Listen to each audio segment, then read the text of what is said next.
A man carrying a suitcase was caught on a CCTV camera in the lobby of the hotel just before the explosion took place. The bomb went off in the restaurant, bringing death and injury to Jakarta's central business district. The attackers hit shortly before 8 o'clock local time, breakfast time for the guests of the Ritz-Carlton and JW Marriott hotels. The Marriott was hit first, the damage testament to the force of the explosion. Authorities say remains found at both hotels suggest the attacks might have been the work of suicide bombers. President Yudhoyono, who was just re-elected last week, held a very emotional press conference, hinting at possible involvement of his political opponents.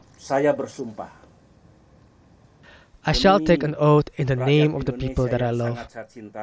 The government and the state will take tough action against those who are responsible for the bombings, including the mastermind, and to those who will carry out future attacks in this country.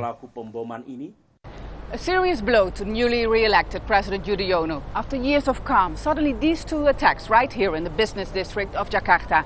Now there's a lot of pressure on the president and the government to bring the perpetrators to justice as soon as possible, before the nation can be reassured again.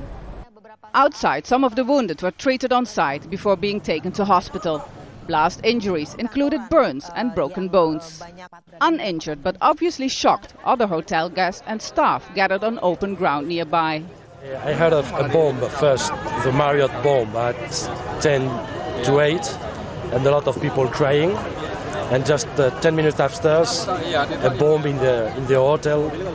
The building moved a lot, and we start to hear alarms. There was a sound, for me it was a piercing sound. It sounded like the earthquake that we had about a year or two ago that was at about 7 on the scale.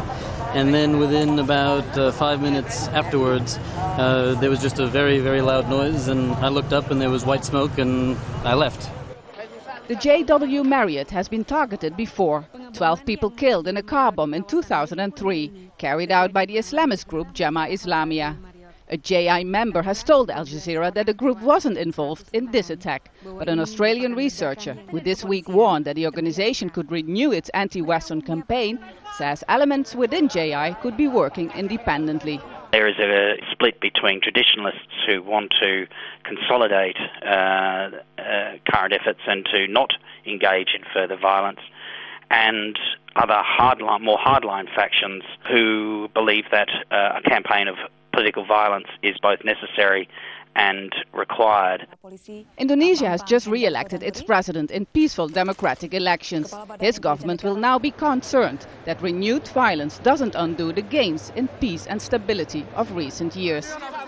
Vaessen, Al Jazeera, Jakarta.